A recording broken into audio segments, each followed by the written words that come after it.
You're listening to The Startup with Monique Lore, only on LA Talk Radio.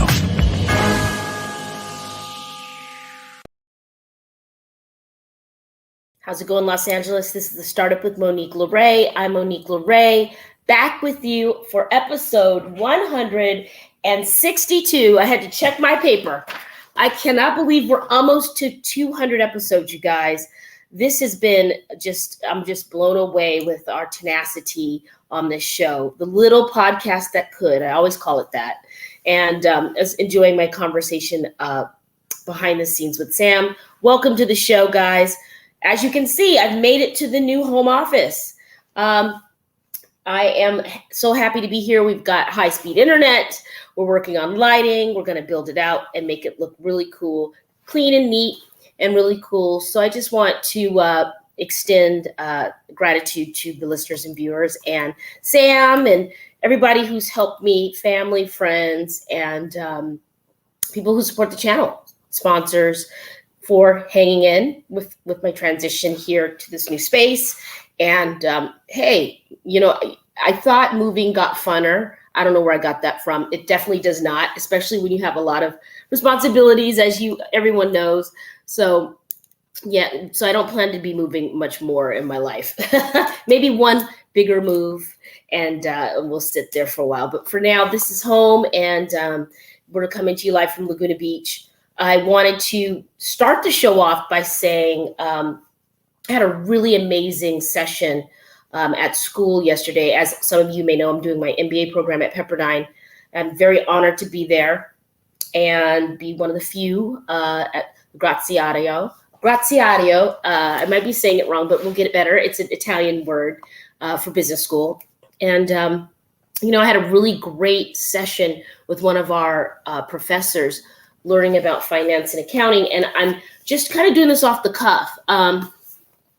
This is one of the books we were supposed to read in class. I hope I'm not breaking any rules by sharing this.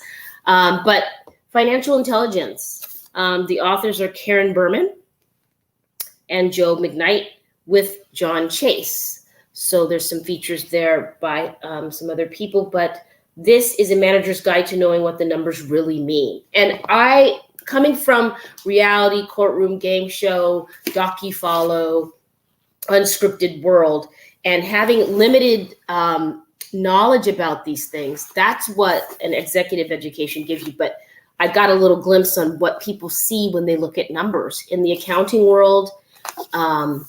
And it's really helpful when you're a startup business and you're looking to get a bank loan. You need to apply and you need to go by the rules, play by the game. So knowing what they're looking for, knowing what data they're seeing in your numbers and your income is very important, because it puts you in a position where you can control the narrative and get approved, right? I mean, of course you want it to be on the up and up, but thank you for the tools, guys. But I'm going to give you guys the tools I'm getting, as long as I'm not breaking any rules. And I don't think I am by sharing this book. I can't give you all the insights in the class, of course, but shout out to my cohort 137 and all the professors and everybody that, makes it possible for me to be there. Thank you so much for everything. All right. So what else? We have a big show today. I'm hoping, the weather is so beautiful outside. I feel like maybe people, it is a Sunday show, right? I always push my work week a day earlier so I can get in the zone.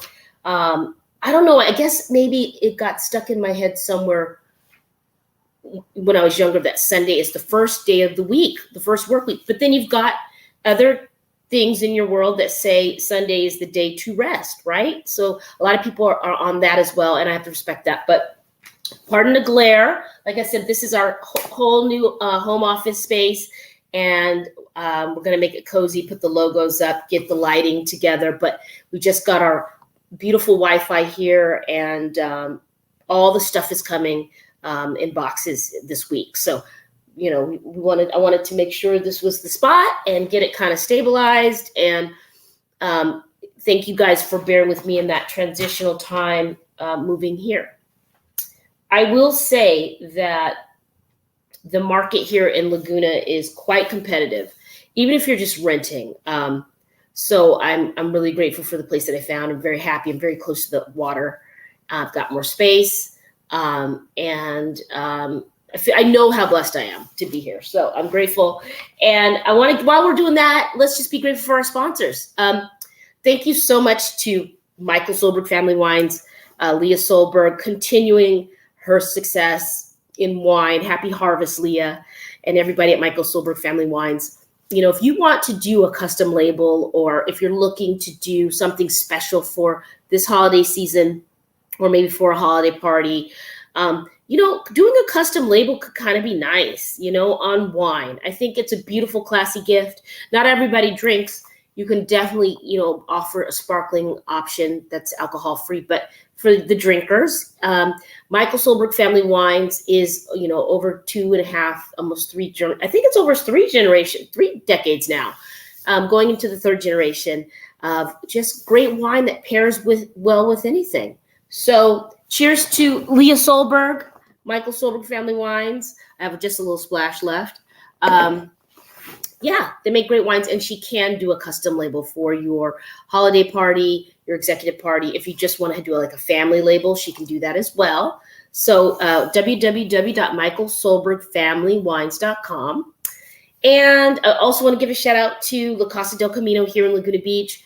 If you're looking for a staycation and you are in the Southern California area, we are right, when I say we, I mean Laguna, we are right smack dab in between LA and San Diego. So if you want to get to LA, great.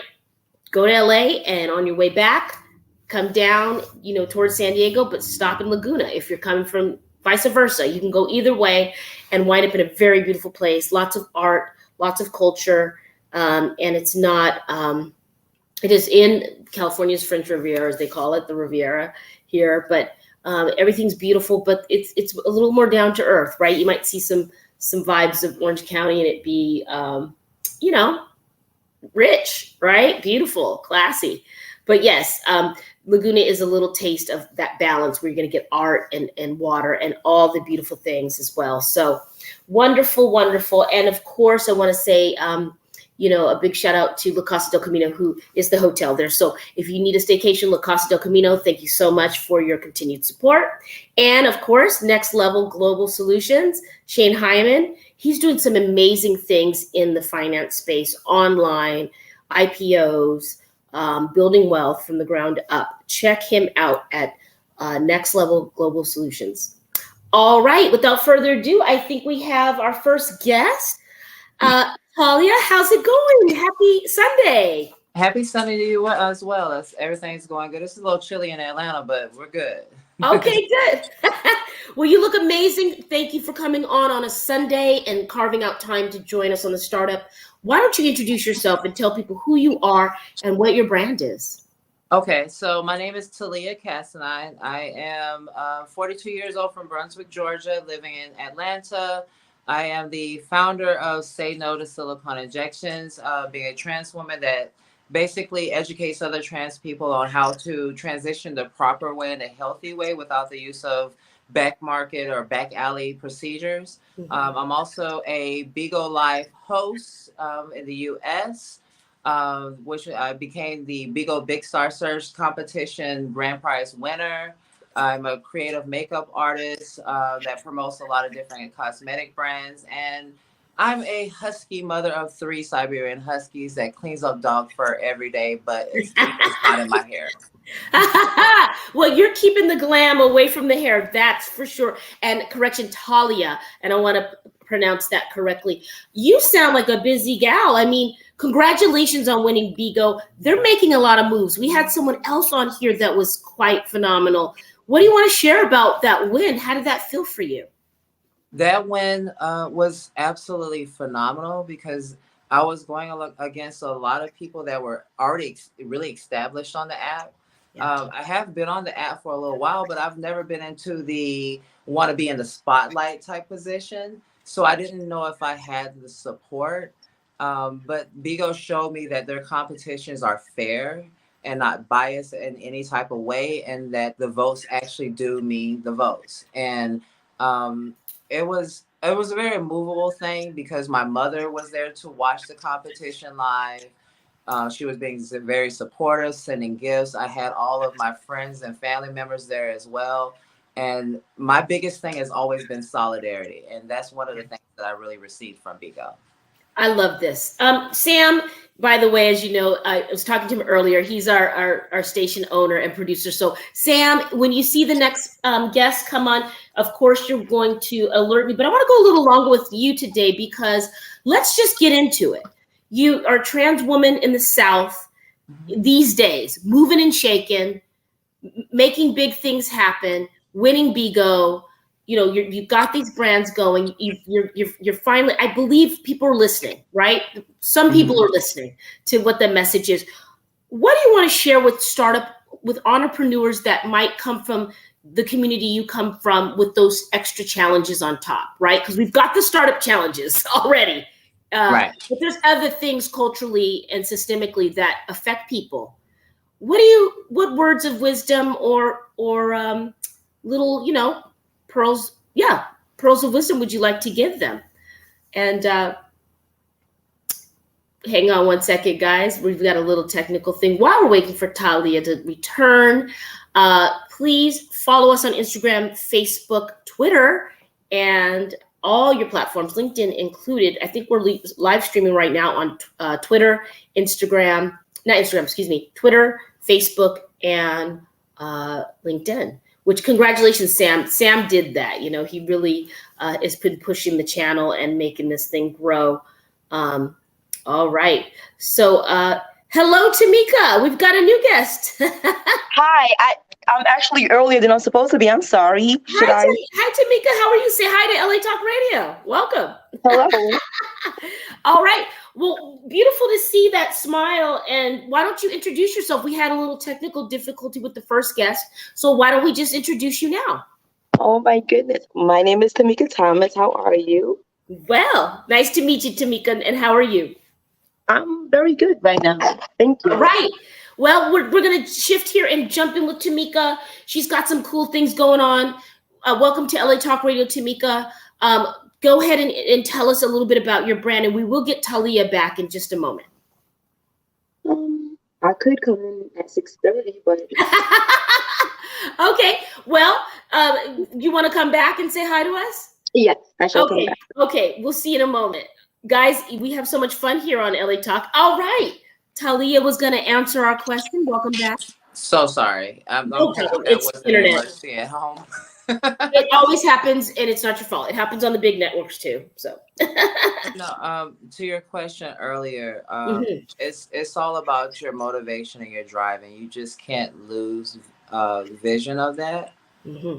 Adversities is something that happens, but one thing I learned in advocacy, which also applies to starting your own business, being an entrepreneur, is that you have to learn to be comfortable being uncomfortable. And being comfortable in those uncomfortable positions allows you to understand that it's not going to be easy. Me being a trans woman walking outside of my front door is uncomfortable, especially being in the Bible Belt South. It's definitely uncomfortable. But at the same time, it's that when you start to become comfortable in that uncomfortable position, you start to walk around like you're with confidence. And people respect that. Because they have no choice but to, because they know that they can't do anything to stop you. So when it comes to any type of even living in your authenticity or starting a business, make sure that you know that you mean it and you walk in it, and everything will be fine.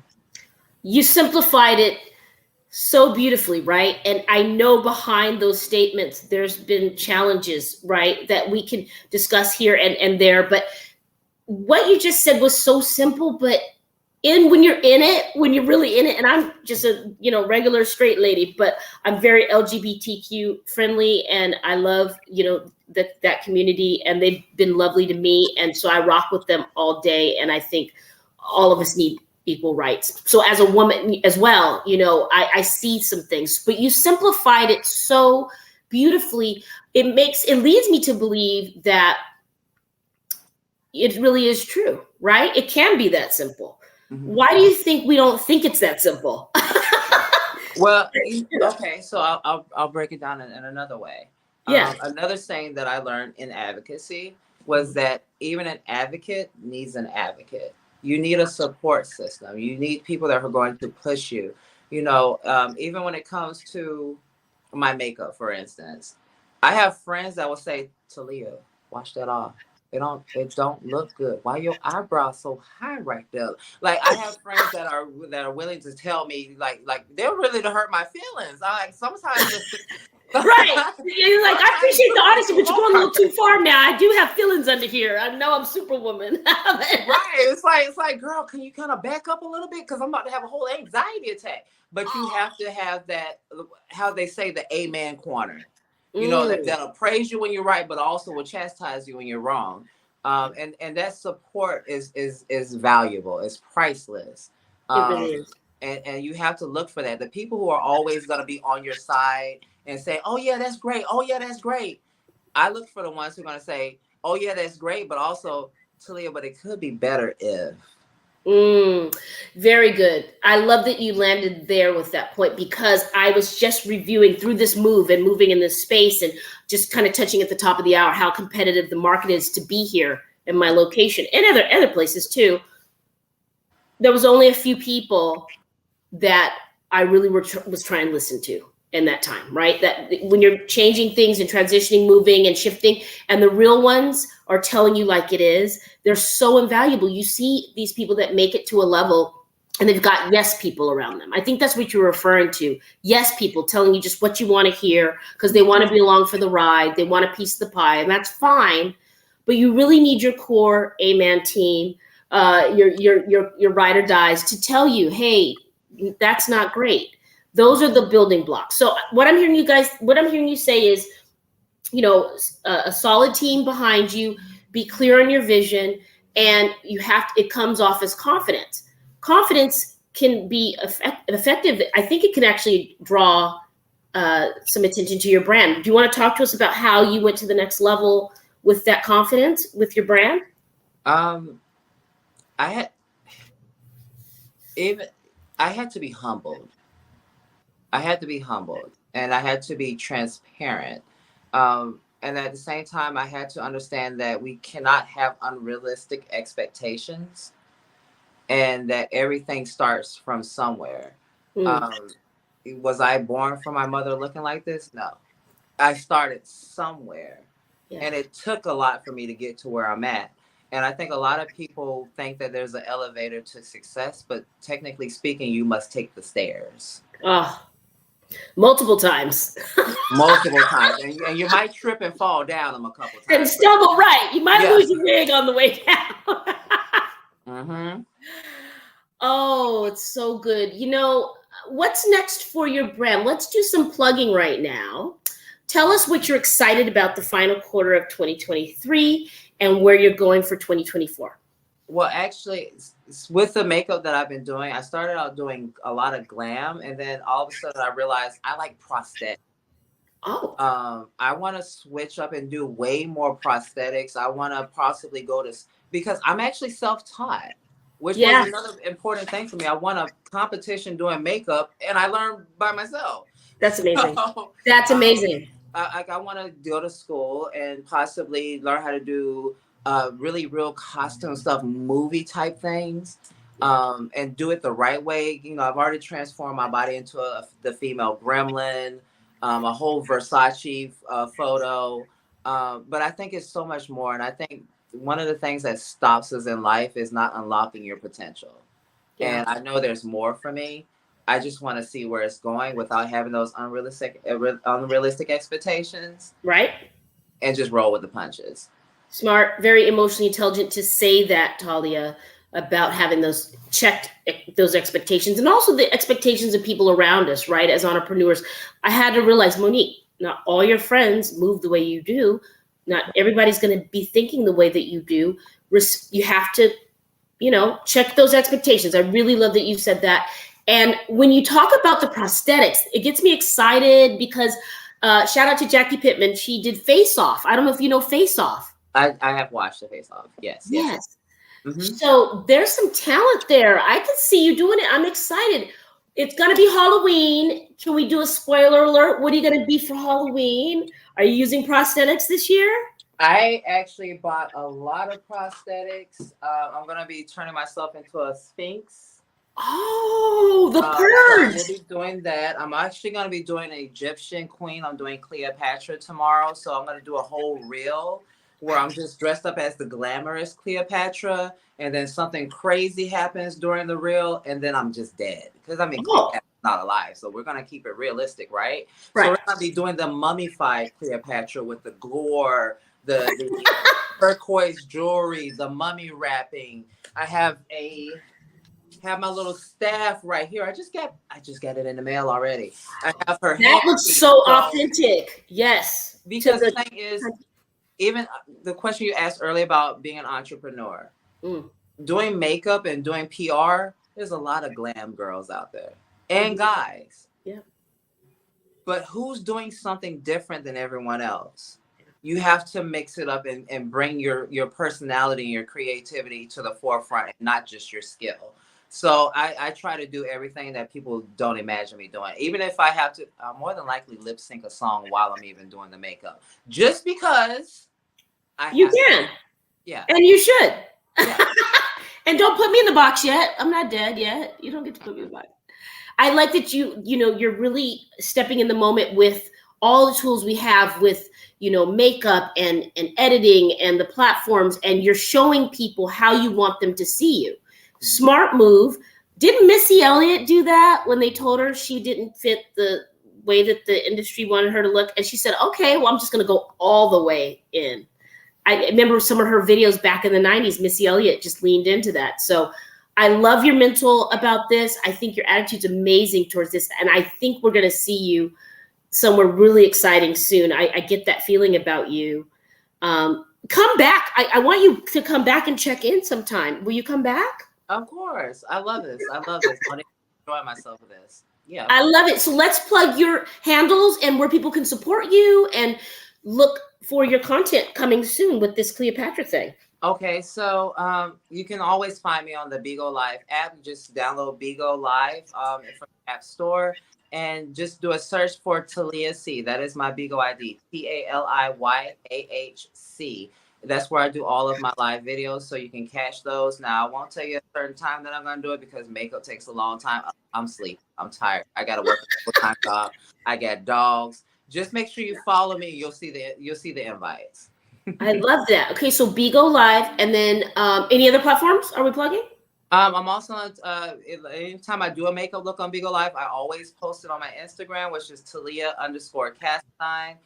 If there are any trans people that are transitioning and need any information as far as transitioning the right way and the things that I went through by doing the wrong thing, go to my website, which is siliconinjections.org, and you'll see a lot about what I went through, and also testimonials from other people who had got silicone injections and had health issues and such on.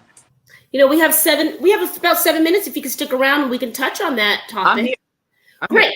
We got more time with Talia, you guys. Okay, good. So let's get into that, because I posted something recently, and I had one of my, a friend kind of reach out. He likes to get the injections, and he's part of the community as well, but he feels like it's fine. And I say to each their own, as long as it's you know what you're getting into and you're handling your business and it doesn't affect your kids or somebody that's depending on you, and you're not here. But I flat out kind of said, I feel like in the Black culture, in the Black and brown culture, there's a body dysmorphia issue. I feel like there's pressure to look a certain way, but I still support, with saying that, I still support people feeling good about themselves. What do you have to, how does that translate for you with these injectables and your journey?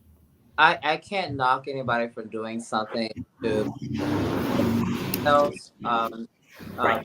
Dysphoria, bad dysmorphia, it's real. My biggest thing is encouraging people to do it in a way that it won't harm them later on. Did I know that there were risks in getting silicone injections? Yes. But did I realize that I would end up spending over $40,000 to correct it? No. No. That's a lot of money when you're an entrepreneur. And unfortunately, I was blessed that I didn't have to spend all of it. I was on a TV show on Lifetime Television called My Killer Body with K. Michelle. Okay. So I Yeah. was to get some of the silicone removed there. I was blessed in another way where another trans woman, and this is that solidarity, Yeah. paid for me to have my whole face reconstructed to have the silicone taken. Wow. So luckily, I'm a firm believer that when a door opens for you, to leave that door open for the next woman that wants that opportunity. And I think because of the work that I have done, I have been abundantly blessed. But at the end of the day, when it comes to these injections, think about your long term and not just because of instant, just beauty. Because Yeah, the instant gratification of gratification is going to get you every time in trouble. It's going to yeah. get you every time in trouble. There's grants out there. There's organizations out there funding these surgeries. All you have to do is know where to look. I'm also part of the Black Trans Advocacy Coalition. I sit on that board. Great. That organization actually has health scholarships for people to transition so that they don't have to do the same things that I did. I almost died silicone injections. What was that like, real quick? Not to rush you in that, because I'm sure there was a lot to share. What did that feel like? How did you know something was wrong? And I mean, what can you share in the short time we have left here together? So for years, believe it or not, my normal body temperature was 102 degrees, and that was without a fever. Wow. My body was constantly fighting this foreign substance inside of it. And because my body was constantly fighting this foreign substance inside of me, it was making my body create this fever, but nothing was wrong. It was just, your immune system is fighting back. Right. And it got to a point at one time that I couldn't speak anymore. My body was shutting down. I couldn't speak. I could barely walk. I had the hospital ban my mom because I didn't want her to see me like that. I wanted her to remember me differently. And I remember my doctor coming in and saying, "Hey, do you know how many innings is in a baseball game?" And I said, "Yeah, I played baseball back in the day." He's like, "You're on your last inning. Oh. You gotta get this silicone out of you." That got your attention, huh? It definitely did, because I knew deep down that I was getting ready to check out. But life has a way of turning things around for you. I just ended up winning a settlement like a week after he told me that I was dying, and that paid for the surgery to remove the silicone that was going bad inside of my body. Wow. And that day I made a video that went viral talking about experiences getting the silicone out. That's how Say No to Silicone Injections was even started. But that was back in 2016. It's 2023. I'm still here. Still here rocking it and thriving. And your beat today, my girl, is amazing. I look like the whole tomboy that just came from track practice, but that's okay. You're lovely. I just love your energy and your story, and I definitely want you back. We want to go deeper. Thank you for your advocacy. And it seems like whenever you listen to the universe has your back, and you're tapped in. And what an encouraging thing. You didn't know how you were going to pay for it. You didn't know what you were doing, but you knew you had to do it. Right. And it showed up.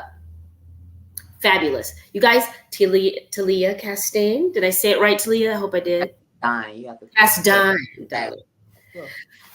I love it. Please share some photos with us through your people, your PR people. I would love to see them, and maybe we can post in our story when you do your glam.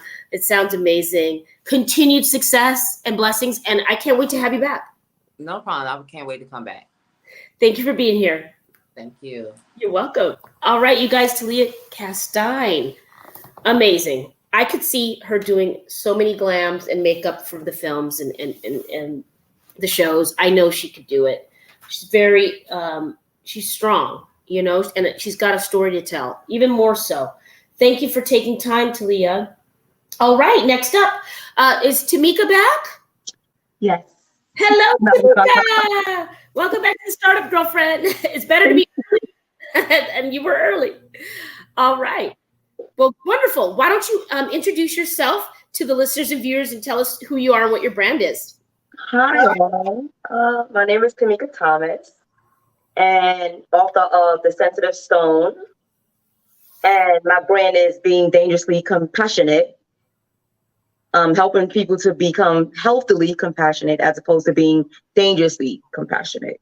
Huh. Okay, this is an interesting topic. I love your team, by the way. Shout out to your PR team. You know who you are. Thank you. You're welcome. She's great. She always has great clients, and you're one of them. So let's get into this. Yeah, let's get into this concept. All right. So there is a positive way to be supportive and a negative way. Share with us. I don't even know how I came up with it, to be honest. I was always, I guess, dangerously compassionate, always going above and beyond my mental capacity, emotional, spiritual, physical, financial capacity for everyone, right? So I didn't take the time to cultivate who I am as a person. So what happened was I ended up losing myself in the process. And so many people do that. And they don't realize that there is a level to being compassionate. You have to practice being not only selfless, but also selfish to create that healthy balance. Self-full. Yes, self-preservation, to cultivate your own somebodiness. And not doing so, you could be subjected to mental breakdowns, withdrawing from life because you're losing yourself completely. You don't know how to say no. You don't know how to take off your superhero cape. All these things are in conjunction with being dangerously compassionate. And I had to learn that the hard way. What was the hard way for you, if you don't mind sharing? Completely losing myself. Depression, stress, all these things because I didn't know myself. I knew everyone else. I knew what everyone liked. I knew what everyone wanted, but I didn't know who I was. And I would just have breakdowns all the time. I would have meltdowns. I had anger issues. I had all these things going on and I had no type of control over myself. What I'm hearing you because say, of that. Yeah, and so I can relate to this a little bit. And what I think I'm hearing you say, and please correct me because I'm no expert on this at all, and you've done the work. It sounds like it starts off. It could be anybody. Take myself for example. You want to help. You see somebody that needs help. You can do it. And you want to help. And it could be anything from clothes, food. It could be anything from doing a video for them that's going to help their brand, whatever. Yes. I can do it. I want to do it. I see the need. Let's go. All right. You're bridging the gap for them. Yes. So then you get more invested in what their project is and you start absorbing their energy and it's energy vampire and your personal boundaries are now all messed up. Yeah. Because you want to deliver this for them because you link your value with delivering for people a little bit. Am I absolutely close? Okay. I can relate to that in the past. I'm hoping to fix that. So you have pretty much done a work. It sounds like maybe you are doing the work. The fact that you even know that, and and the fact that you're even on the same level as what I'm talking about, you were probably already doing the work. Okay, that's good to know. I don't know. The fact that you're even acknowledging it, you know what I mean? And that's something you can take with you. Acknowledgement is super huge. Because a lot of people don't acknowledge it. They'll say, no, but it's okay to be compassionate. They have no idea that there's a danger zone. There are stop signs. There's red flags to being dangerously compassionate. Usually the signs are if you want to say no and you feel kind of weird about saying no, that in itself is a sign that you're dangerously compassionate. Not being able to say no. Wow. I don't mean just like, no, I'm not doing it. I mean, just being able to decline an offer to someone. Feel good about it and not feel away like I didn't step up or like it's okay to say, it's okay to say I can't. It doesn't matter who it is. I don't care if it's your children, your parents, your siblings, your friends, a boss, anyone. It's okay to say that I can't. Wow. And also I don't want to, or I'm not interested. Yes. Or no, thank you. Right. Because we do want to, as entrepreneurs and people who, who want to get things done and help people. It's like, let me find a way. It's interesting the timing. Right. But you know what? what did Oprah say? I might be misquoting her. Some other people have also re-quoted this, but if it's not a yes, it's a no. Yeah. So if you're feeling something in your stomach, your chest, you're having anxiety, you're sweating, it's not a yes, then it's a no. And I love that this timing on this conversation is kind of insane. It usually is, right? Divine. It's usually divine. Yeah.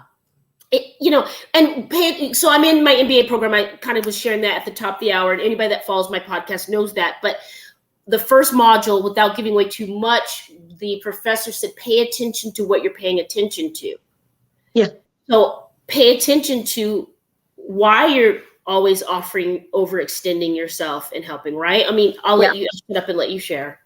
So there's a root to that, right? So I don't know about you, but I know I and many people, and I'm probably you, right? When you were younger, you always heard sharing is caring, right? Oh, yeah. What if I didn't want to share? Did it mean I didn't care? But when you were a child, you were told sharing is caring, right? Right. You were told it's better to give than to receive. Is it really though?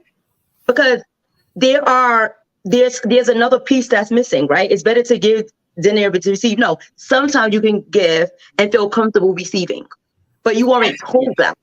That's the disconnect. There's the disconnect. So when we got older, we kept doing, sharing is caring, sharing is caring. Oh, you know, if you want to, you know, we also have at least syndrome. And what that means is, okay, I might be able to get a higher position in my job, but this person over there, that person really deserved it too. So I'm going to just let them get it because at least I have this position. You know, at least I can pay this bill. At least I can buy this food. So let me just give the clothes off my back because at least I have this. We have to get out of at least mode. Wow. Yes. I mean, you know, this links up to so many things, right? Because let's just link it right now since we're talking about business. Let's link it to the business mindset, right? Like in the beginning, I had to have a reckoning with myself and be really brutally honest to myself. And I'm brutally honest to myself always. So like by the time you get to me, I've already had that conversation with myself. You can't hurt me. I already know what it's going to be, you know? Yeah. And that's my business armor. That's kind of the way I operate. Just be brutally honest about the situation and figure it out. But I think somewhere along the line, you have to tell yourself the truth about money, about receiving, and you hit it on the head. All those messages as young children, when we were hearing that of care, you know, and then they say on the plane, you put your mask on first, then you can help others. Yeah. But why does it even have to be just that I'm putting my mask on only? Why can't I be putting my mask on, getting my nails done, getting a massage, taking time off, and coming back fully charged and able to do what I need to do? Yes. And assessing, because I often tell people to assess their mess, right? And it's acronym. So it's not just your mess. It's literally your mental, emotional, your spiritual space, right? Ooh. If you're not assessing your mess, sometimes you could be tired, right? And you not taking a nap, going to sleep can cause you to be emotionally unwell just because you're tired. You might think it's way bigger than what it is, right? But it could just simply be you needed a nap, right? Wow. You're not addressing anything. And also not addressing any of those things could set you up for being psychologically screwed. Someone can tell you something, they can hit on a pain point, and you will believe it psychologically. So it's not really just mental disarray. It can be psychological disarray. And that sets you up for being with people that's narcissistic. You won't recognize those signs because you're so busy being compassionate that you're going above the healthy level now. Got it. You're what I think I'm hearing you say is you're married to you're married to your story in your head about how you're supposed to be and show up, that you've abandoned your own damn self. Yeah. You function as a person, business owner, mother, father, dad, whatever. And now this person has come and swooned in on you and you've lost psychological. This could be anybody. Anybody. It doesn't matter who it is. Wow. What do we do to fix it, Tamika? What do we do to fix it again? It's practicing being selfless. I mean, and it's not easy to do that, right? So first of all, you're going to start doing little things. I always tell people, number one, start dating yourself. Oh. Because this isn't just about a date. So when I'm saying dating yourself, I'm not saying start dating yourself so that when you get involved with like a guy, or if it's a man or girl, whatever the case may be, you can feel good about yourself. I mean, dating yourself completely. For instance, let's say I may have a friend, I may be close with that friend, and my friend decides that she doesn't want to be bothered with me no more, or he doesn't want to be bothered with me anymore. How does that make you feel, right? It makes you feel like you're a loser, right? Or someone's birthday come along and it feels good getting them a gift, right? Yeah. But will it feel that good if you got yourself that same gift for your birthday? Right. Like, how do you feel? It feels weird. Some people, it feels weird. But what if you said, wow, I would like this for my birthday, or I would like to go to dinner. Like this year, I turned 47. Woo! I literally took myself to a nice little restaurant, had my little wine, and I took myself out on a date. And yes, I wish I had some right now. So I'm gonna pretend to have some right now, okay? Because it's always 1:00, right? It is. It felt good. I mean, I got dressed up. I got all the way cute. I know you and did. It felt good. Yeah, so I have a habit of doing that. I used to take myself to museums, anything that I would take anyone else to, anything that I would do something for. I did it for myself so that it can feel good to me. Also, get into the habit of being okay receiving something. Sometimes someone can give it something to you, and us being dangerously compassionate people, no, it's okay. We feel weird. Get into the habit of saying, yes, thank you. Don't fall into the trap of like, oh, that's just not my love language. No, you need to learn how to receive, because if you're asking for money and commerce and trust in business, you have to be comfortable with receiving and giving. Yes. And exactly. And that's what I said. We have to start changing it's better to give than receive. No, it's just as good to receive. It's just as good. And like I said, sharing is not always caring. Stop telling yourself sharing. Sometimes we're sharing because we feel guilty about something. Wow. Or we're just sharing so that we don't look bad. We're just sharing so we don't look selfish. But you know what? Yes, I'm selfish, and I feel good being selfish. Thank you very much. Self-full. And I like that you date yourself. I do that too. I bought myself some flowers. I got my candles. I treat myself very well. Tamika, come back on the show when I have more time. Give us your handle. Where can people find you? And if you're doing consultations, where can they find you? I'm actually just starting to do that. So I'll have to get in contact with you. But I did start a brand. I did get certified as a life coach. So I want to start Dangerously Compassionate Anonymous. Great. So I'm starting to put that out there, but I will definitely try to reach back out with you, or you do the same, and I'll give you that information. You always have a seat at the startup table. Congratulations on this. Thank you for the change you want to see in the world. I love it. Continue success. So all right. That's Tamika. All right, Tamika. See you soon. All right. And now we have, is Brendan here? Brendan. I'm here. How's it going? Hey, how are you? Great. Welcome to the startup. How are you? I'm doing very well. I'm happy to be here. Thanks for having me.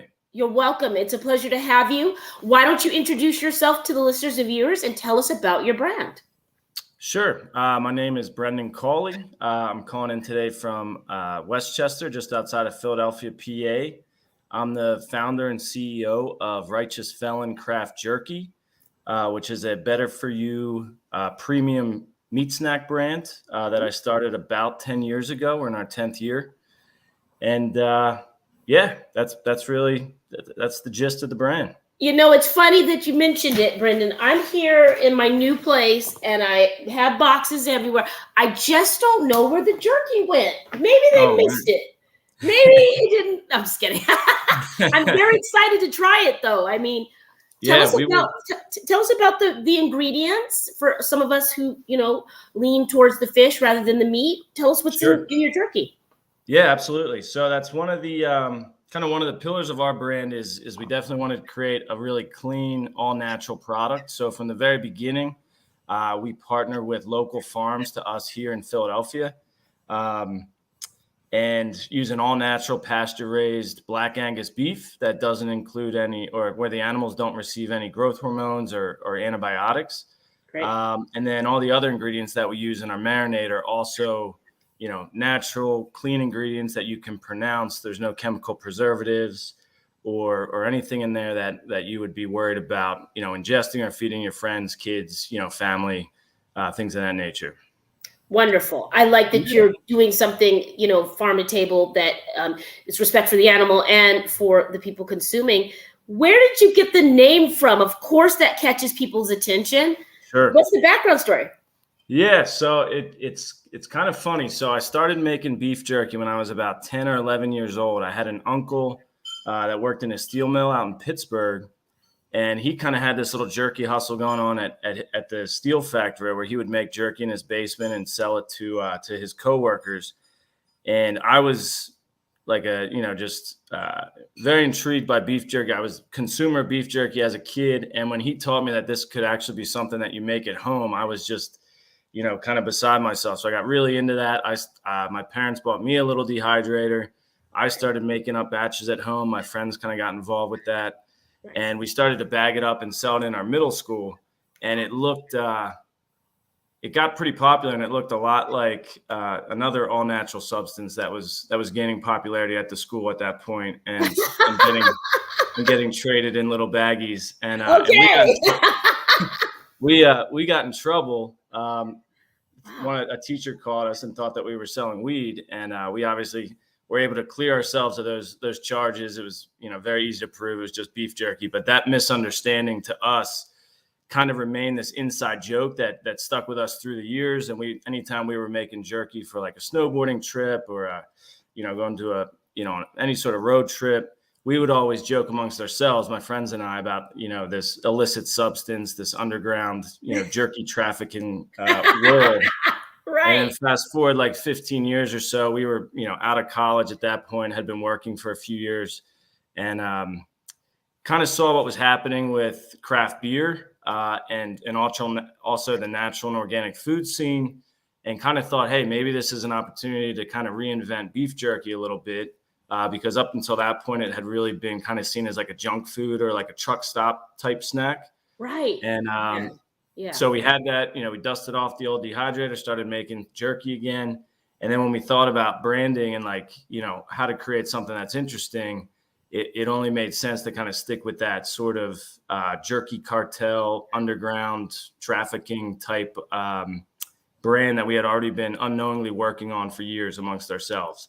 And then, we kind of, as we developed that, the Righteous Felon name, anyone who has seen our packaging, each flavor kind of has a bull kind of dressed up in a lineup and wearing the garb of like a different famous, like a famous character with a checkered past, either from pop culture or from, references to some old classic movies, things like that. And so we try to have a lot of fun with the brand and give each flavor its own kind of edgy personality, and our fans and our team have a lot of fun with that storytelling and kind of getting involved with the humor of the brand.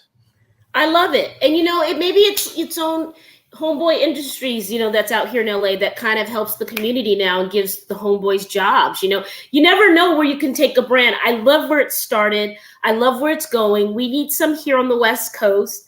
Yep. We'd love to have you out for the Emmys event. You'll have to talk to your people about it. That'd be great. Where can we order for the holidays? Where can we stocking stuff? Yeah, it's a great question. So our brand is really highly gifted around the holidays. Our website, righteousfelon.com, is a great place to grab some gift bundles. It's also available on Amazon. It's one of the top rated products on Amazon. And we have all our gift bundles up there for the holidays. And then for folks living on the West Coast, we have plenty of retailers out there. I think Sprouts is rolling out within the next week or so. A lot of the hotels there in LA carry it in their mini bars. And then there's also some natural and independent grocers in the area that most likely, if you're looking for it, you should be able to find it out there. Wonderful, Brendan. I'm so excited. Congratulations on your distribution and continued growth. Let's talk offline through your people. I have a couple opportunities that I think would be great for this. Awesome. Thank you so much for having me. This has been great. And I really appreciate the opportunity to share our story. You're welcome. Continued success. All right. You. All right, everybody. What will you start up today? I will see you next week. The studio will be even better. And, keep going, keeping on. Found Bank, guys. Found Bank. If you need a bank for your startup, Found Bank is the one. Get into it. What will you start up today? I will see you next week. Be well, be safe, and have a good Sunday. Bye. You're listening to The Startup with Monique Lore, only on LA Talk Radio.